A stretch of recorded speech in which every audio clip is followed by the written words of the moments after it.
sounds. By a man I met. Sake.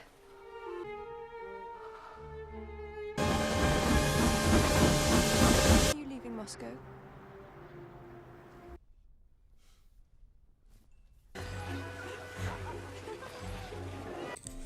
Awal cerita kita disuguhkan dengan pemandangan sebuah keluarga bangsawan yang tampaknya hidup dengan bahagia di Moskow, Rusia.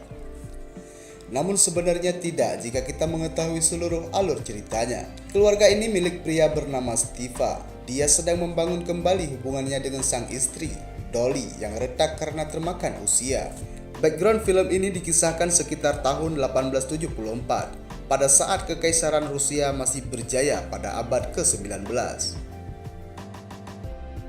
Kemudian kita diarahkan ke sebuah rumah seorang bangsawan lainnya, yaitu keluarga seorang menteri bernama Alexei Karenina, yang hidup dengan seorang istri yang cukup cantik dan seorang anak lelaki mereka.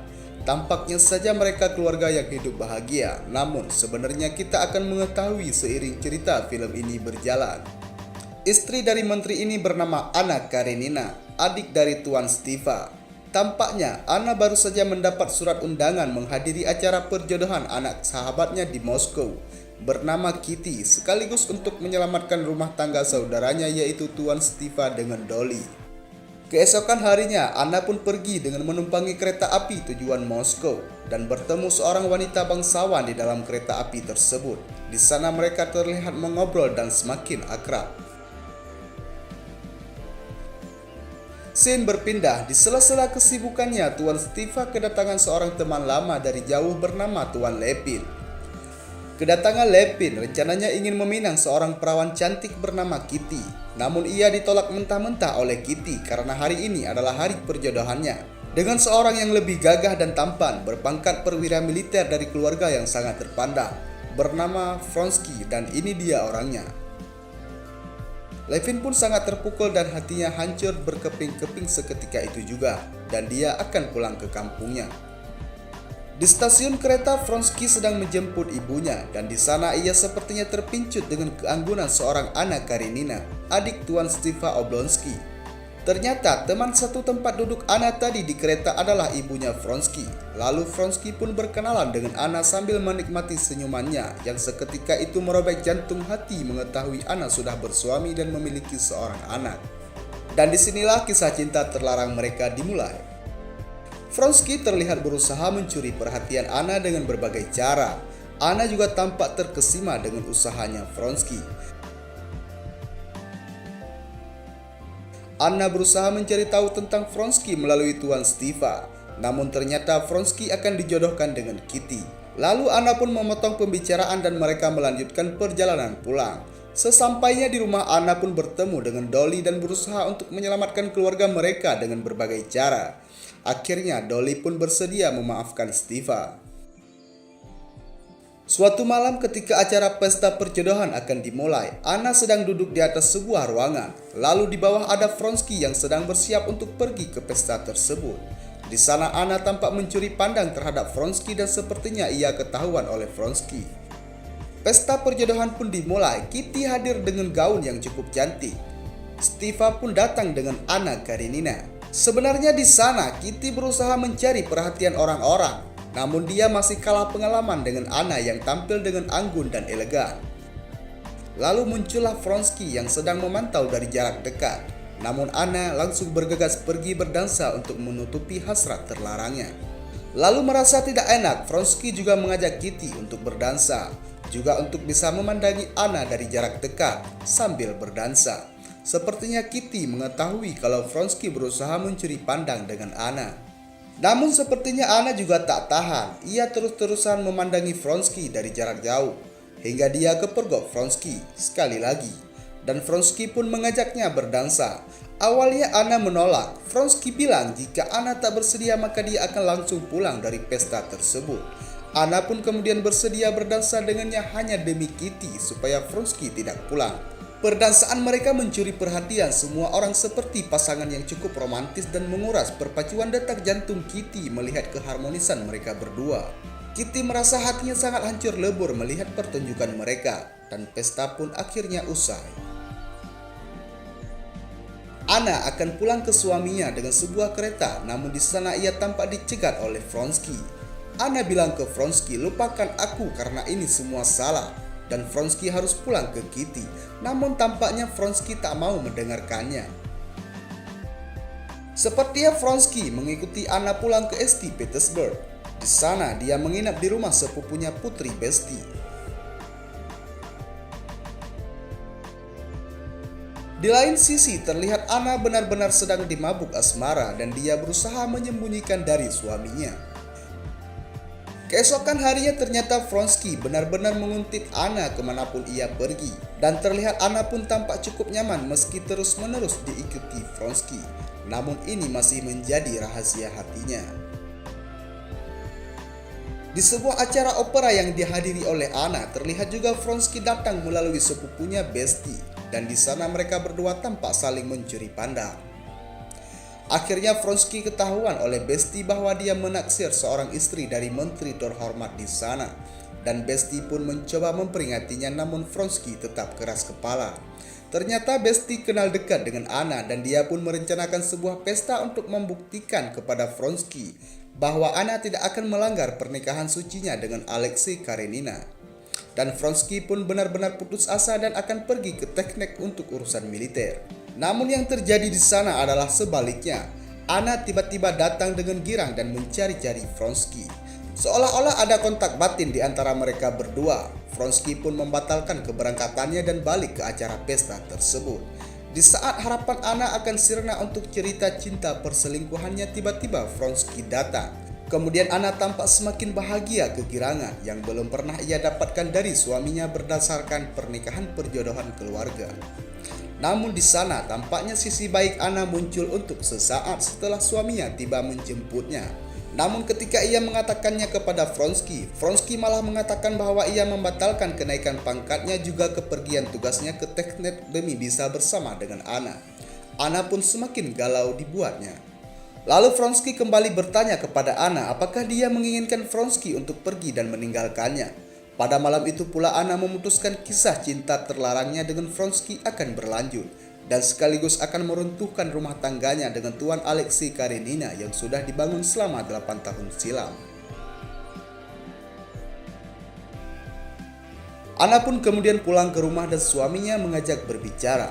Namun Anna berdalih, tetapi suaminya benar-benar harus berbicara dengannya karena dia sepertinya sudah mengetahui hubungan Anna dengan Pangeran Vronsky. Tuan Karenina pun mengingatkan Anna bahwa malam ini dia dan Vronsky sangat menarik perhatian orang-orang di pesta. Dengan tegas, Tuan Karenina mengulang-ulang ucapannya itu. Namun sepertinya Anna masih menyembunyikan dan tak mengakuinya. Tetapi di dalam hatinya ia berujar, sudah terlambat untuk tak melanjutkan hubungan itu.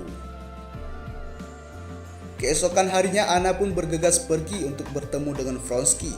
Di sana mereka saling melepaskan rasa kangen rindu seperti pasangan yang sudah lama menjalani LDR dan saling mengungkap kebahagiaan masing-masing seolah-olah mereka bagai pasangan yang tak terpisahkan. Scene berpindah. Tuan Stiva sedang pergi berburu hewan liar bersama dengan Levin di perkebunannya Levin. Dia pun menyarankan Levin untuk kembali melamar Kitty, sementara Dolly membujuk Kitty di rumahnya untuk menikah dengan Levin. Scene berpindah lagi, di mana terlihat Anna dengan Vronsky sedang menikmati bulan madu terlarang mereka. Anna tampak sangat menikmati kebersamaan mereka di mana mereka di sana saling mengucapkan kata-kata keramat layaknya anak muda yang sedang dimabuk asmara. Para bangsawan akan mengadakan turnamen perpacuan kuda dan Vronsky mengikuti turnamen tersebut dengan kuda kesayangannya. Keesokan harinya sebelum acara turnamen perpacuan kuda, Vronsky pergi bertemu dengan Anna di sebuah taman. Anna kemudian mengabari Vronsky bahwa ia sedang hamil anak Vronsky. Vronsky sangat bahagia tampaknya mendengar berita tersebut. Lalu Vronsky menyuruh Anna untuk meninggalkan suaminya dan kawin lari dengannya. Namun Anna tidak berani. Anna bilang dia tidak akan pernah bertemu lagi dengan anaknya jika meminta cerai kepada Alexei. Hari H perpacuan kuda pun tiba dan Anna sudah siap untuk melihat kekasihnya bertanding. Namun kabar buruknya suaminya pun datang ke acara tersebut. Saat pertandingan berlangsung, Vronsky terjatuh dari kuda dan terlempar cukup jauh. Anna berteriak histeris takut akan kehilangan kekasih terlarangnya itu. Dan di sana ia malah menjadi tontonan orang se-stadion pacuan kuda. Suaminya pun turut menyaksikan kekhawatiran Anna akan keselamatan Vronsky. Saat pulang dari acara itu, suaminya bertanya kepada Anna apa hal yang membuatnya bereaksi berlebihan ketika Vronsky terjatuh tadi. Anna dengan lantang menjawab karena Vronsky adalah cintanya dan dia adalah kekasihnya. Suaminya pun sangat syok mendengar jawaban tersebut. Namun Alexei adalah orang yang sangat tangguh dalam menghadapi wanita dan seorang yang sangat profesional sebagai pengabdi negara. Alexei hanya bilang dia tidak mau ada skandal dan meminta Anna untuk bertingkah seperti biasa seolah-olah tak terjadi apa-apa. Jangan biarkan masyarakat mengetahui hal ini. Dan sebagai imbalannya Anna tetap punya hak istimewa dan tugas sebagai seorang istri. Dengan syarat Anna harus meninggalkan Vronsky. Anna kemudian tiba di rumah, ingin berbicara dengan suaminya, namun suaminya bilang ini sudah larut malam. Anna pun mengurungkan niatnya, lalu ketika Anna sudah diranjang dan suaminya hendak tidur dan akan wik-wik dengannya, Anna bilang dia tidak bisa karena dia sedang hamil dan mengandung anak Vronsky. Suaminya pun pergi untuk menyendiri di alun-alun kamarnya dan bertanya kepada Anna apa kesalahannya hingga ia menerima semua ini. Anna pun diam 1000 bahasa. Ternyata suaminya adalah orang yang sangat penyabar dan sangat menjaga kehormatannya. Pagi-pagi ketika bangun tidur, Vronsky mendapati surat yang tampaknya isinya sangat penting, hingga membuat ia segera bergegas pergi. Ternyata ia mendapat kabar dari Anna kalau Anna sedang sakit. Kala itu Anna sedang mengandung anaknya, dan Vronsky pun sangat khawatir. Ternyata Anna hanya ingin keberduaannya bersama Vronsky saat suaminya sedang tidak di rumah. Kemudian suaminya benar-benar marah dan habis kesabarannya dan pulang ke rumah. Ia mengatakan kepada Anna kalau ia akan pergi ke Moskow untuk waktu yang lama dan tak akan pulang jika surat cerai belum diajukan oleh Anna. Sementara Anna tidak mau bercerai karena dia tidak akan melihat anak laki-lakinya lagi. Dan Alexei pun pergi ke Moskow juga. Di sana dia bertemu dengan Stiva dan memutuskan hubungan dengan Stiva karena dia akan bercerai dengan Anna. Lalu dia pulang ke rumah setelah menerima surat dari Anna bahwa Anna sedang sekarat. Dia pun pulang. Di sana Alexei mendapati Anna sudah melahirkan seorang anak perempuan buah cinta Anna dengan Vronsky. Sebenarnya tidak ada orang lain yang tahu kalau itu anak dari Vronsky selain mereka bertiga. Tetapi Anna sangat gila. Di sana ia juga menghadirkan Vronsky ketika ia baru saja bersalin. Ia memanggil suami dan kekasih terlarangnya untuk berjabat tangan. Suaminya Anna benar-benar orang yang sangat baik. Jarang sekali kita akan menemukan orang seperti ini. Kemudian Alexei meminta Vronsky untuk pulang dengan baik-baik. Dia memaafkan Vronsky dan Anna atas perbuatan mereka. Apabila Anna sembuh dan Anna meminta untuk diantarkannya kepada Vronsky, dia pun akan mengantarkannya, begitu katanya. Lalu Vronsky menangis di pangkuan sang suaminya Anna, melihat kemuliaan dan kebaikan hatinya. Lalu kemudian Anna benar-benar diizinkan untuk bertemu kembali dengan Vronsky setelah dia membaik pasca masa persalinan. Meski ia tahu ia tidak bisa menikah lagi secara hukum jika bercerai dari Karenina. Anna pun kemudian pergi bertemu dengan Vronsky yang akan pergi pulang ke Moskow. Dan mereka di sana bertemu hingga Vronsky akan menetap di sana bersama Anna. Hari-hari terus mereka lalui dengan bahagia hingga suatu saat Vronsky akan dijodohkan dengan seorang putri oleh ibunya. Scene berpindah kepada cerita Lepin yang berhasil memikat hati Kitty. Dan mereka menikah lalu Kitty dibawa ke kampung Lepin.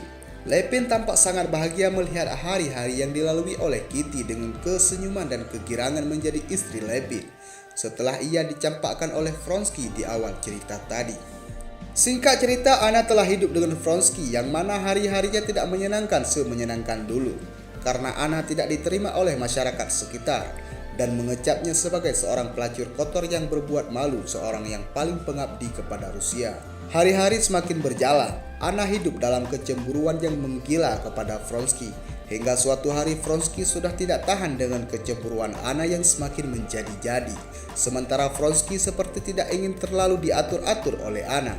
Anna kemudian mendapat kabar bahwa suaminya resmi menggugat cerai dan Anna tidak mendapat apa-apa. Bahkan hak asuh atas anaknya dengan Vronsky pun diambil alih oleh Tuan Alexei Karenina. Lalu Vronsky berniat ketemu dengan putri yang akan dijodohkan kepadanya oleh sang ibu demi menyenangkan hati sang ibu. Anna pun membayangkan yang bukan-bukan kepada pertemuan mereka berdua. Lalu Anna terlalu gegabah mengambil keputusan. Belum aja Vronsky resmi dijodohkan, Anna sudah menjadi sangat frustasi dan memutuskan untuk mengakhiri hidupnya dengan bunuh diri yang sangat sadis, menabrakkan diri ke kereta api. Film masih berlanjut meski tokoh utama dalam film ini bunuh diri, karena penulis dari cerita ini adalah Levin yang hidup bahagia dan memiliki seorang anak dengan Kitty di sebuah desa yang mana Levin adalah tuan tanah di sana. Di akhir cerita kita diperlihatkan Alexei Karenina melanjutkan hidup sebagai single parent yang membesarkan anaknya dan anak perempuan mendiang Anna dengan Vronsky.